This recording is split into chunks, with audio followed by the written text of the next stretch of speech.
Hello दोस्तों, आप सभी को एक बात तो आप याद ही होगी। एक कहावत बहुत प्रचलित थी कि कभी भी आप सब कुछ प्राप्त नहीं कर सकते। अगर आप कुछ पाना चाहते हैं तो कुछ दूसरी चीज़ आपको खोनी पड़ेगी। मैं एक कोट के बारे में सोच रहा था। अचानक से मेरी नज़र इस कोट पर पड़ी। ये कोट आप एक बार पढ़ो, बड़ा ही मोटिवेशनल है। खासकर विद्यार्थी जीवन में इसका महत्व बहुत ज़्यादा है। जीवन का कटु सत्य यही है कि आप सब कुछ प्राप्त नहीं कर सकते। आप चाहते हैं कि आप ऐशो आराम की ज़िंदगी भी जिए। अगर कोई मूवी रिलीज़ हो रही है तो वो भी आप देख सकें। आपके क्लास में पढ़ने वाली कोई खूबसूरत महिला जो लड़की है आपके, उसके साथ बातें भी हों, आपका भविष्य भी बेहतर बने, आपको पढ़ाई भी ना करनी हो, अच्छा भोजन मिले, पेरेंट्स के साथ आप अच्छा समय बिता पाएं और करियर भी बन जाए।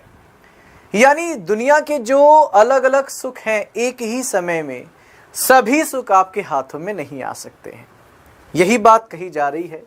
जीवन का कटु सत्य यही है कि आप सब कुछ प्राप्त नहीं कर सकते। अगर आप कुछ पाने के लिए विचार रखते हैं, आपको कुछ पाने के लिए उसके बदले में अन्य दूसरी चीज़ों का सैक्रिफाइस करना पड़ता है। और विद्यार्थी जीवन में सैक्रिफाइस का सबसे बेहतर आप कह सकते हैं उपयोग है। जिंदगी में अगर कभी आपको सैक्रिफाइस करना हो तो विद्यार्थी जीवन उसका सर्वश्रेष्ठ उदाहरण होना चाहिए। जब मैंने इस कोट को पढ़ा तो मैं कुछ सोचने लगा। मैं अपने पास्ट में जो हम पढ़ाई करते थे, जिस तरीके से विद्यार्थियों को मैं देखता हूँ कि वो कितना सैक्रिफाइस, कितना बलिदान, कितना बड़ा त्याग करते हैं, तो मैं सोचा कि क्यों ना आपके साथ भी इस बारे में चर्चा करूँ। कुछ पुरानी यादें हैं जो मैं आपके साथ साझा करना चाहूँगा।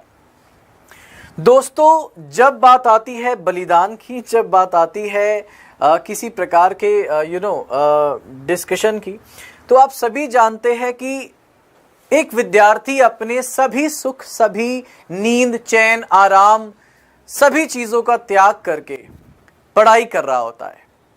दोस्तों, अगर आप में से कोई व्यक्ति इस मार्ग से विचलित हो गया है तो मैं बता दूं, खबरदार बेटा, आप विद्यार्थी हैं, परीक्षा नज़दीक है, अपने कर्तव्यों से कभी मुंह ना मोड़े।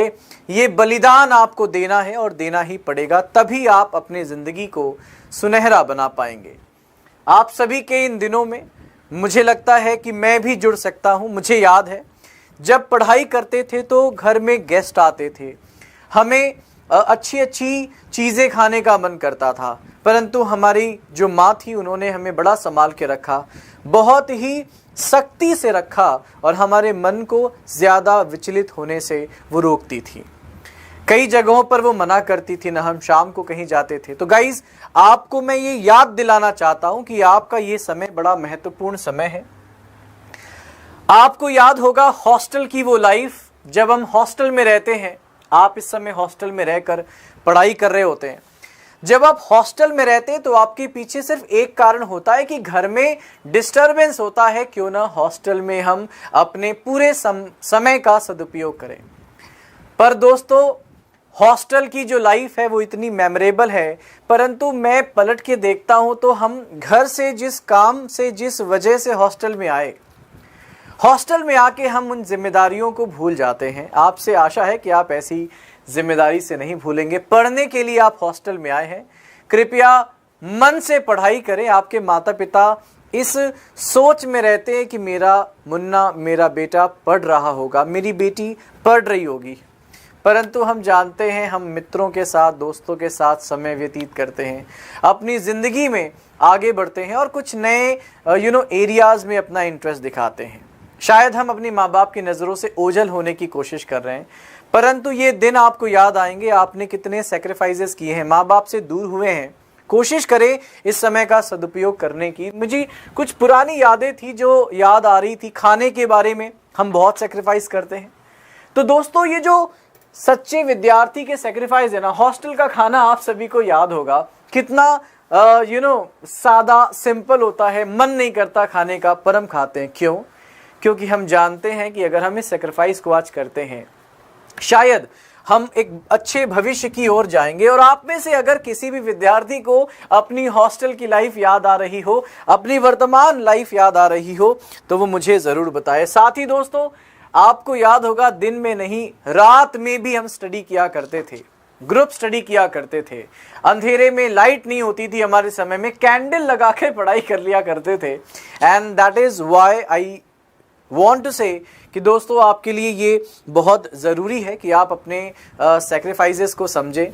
ये जो आपको समय मिला है ये लौट कर नहीं आता। चाहे आप समूह में रहते हो तो आपका समूह बेहतर होना चाहिए, एक दूसरे का सपोर्ट करें, एक दूसरे को पढ़ाई की तरफ लेके जाएं, ना कि पढ़ाई से भटकाएं। आप सभी एक हेल्दी एनवायरनमेंट क्रिएट करें और ये पल, ये सैक्रिफाइस आपको कल को बड़ा याद आएगा, वरना आप याद करेंगे कि काश पढ़ लिया होता। दोनों के बीच में एक डिफरेंस है, आपको अपने प्रति ईमानदार होना पड़ेगा। आपको याद होगा वो दिन जब आप कोरोना के पहले कोचिंग जाया करते थे।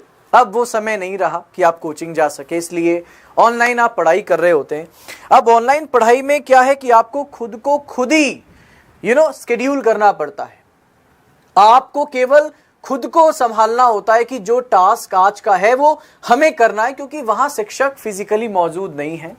आपकी परीक्षाएं, आपकी क्लासेस ऑफलाइन नहीं है कि शिक्षक आपको देख रहा हो। तो मैं फिलहाल आज के इस वीडियो के माध्यम से एक ही मैसेज आपको देना चाहता हूं कि बेटा, आप मेहनत करें, दृढ़ संकल्पित हों, विद्यार्थी के जो एक जिम्मेदारियां हैं उनसे ना भागें। आप ये समय जिंदगी में कभी नहीं भूलेंगे। हो सकता है जो बातें मैंने आपके साथ साझा की ये सामान्य हो, परंतु आपके लिए इन बातों को याद रखना बहुत ज़रूरी है कि आप किस कारण से हॉस्टल में आए हैं, आप किस कारण से अपने माता पिता से दूर हो रहे हैं, आप किस कारण से इस एग्ज़ाम की तैयारी कर रहे हैं। हर एक पल इन बातों को याद रखें, अपने कर्तव्यों का निर्वाह करें। और जाहिर सी बात है, अगर आपकी प्रिपरेशन सही दिशा में होगी, आपका मन दृढ़ संकल्पित होगा, अगर आपने जुनून से अपने पेपर को प्रिपेयर किया है तो जीत आपकी ही होगी। याद रखिएगा, काका चेष्टा वको ध्यानम श्वान निंद्रा तथैव च अल्पाहारी गृह त्यागी विद्यार्थी पंच लक्षणम। और ये मुझे लगता है आप सभी के लिए बहुत ज़रूरी है। मैं नहीं चाहता आप में से कोई विद्यार्थी अपने पद से भ्रष्ट हो, यानी अपना रास्ता भूले। ये बातें मैंने सिर्फ इसलिए की क्योंकि मैंने देखा कि आप YouTube पर बड़ी संख्या में नहीं आते। हालांकि आप वो वीडियो देखते हैं, परंतु आपने कभी उसमें इंटरेस्ट नहीं जताया। आई वॉन्ट टू से वन थिंग कि जो वोकैबुलरी सेशन है दैट इज़ वेरी इंपॉर्टेंट, 9 बजे का देखा करें बेटा। ग्रामर सेशन जो 12 बजे का, इट इज़ हाईली इंपॉर्टेंट, उसे देखा करें। साथ ही आप मुझे फॉलो कर सकते हैं। आप प्लीज़ कोशिश करें अपने शिक्षक से जुड़ने की, उससे बातें करने की। और शिक्षक आपके सफलता के पीछे का मुख्य कारक है, इसे समझे, इस बात को समझे। फिलहाल इस वीडियो में इतना ही, शॉर्ट वीडियो को यहीं समाप्त करते हैं। उम्मीद है आपको मेरा मैसेज मिला होगा। अपने माता पिता का सम्मान करें, उनका ख्याल रखें, खूब मन से जुनून से पढ़े बेटा। ये समय आपका है, ये समय आपका है, ये साल आपका है। हिम्मत रखें, पॉजिटिव रहें, हमारी दुआएं आपके साथ हैं।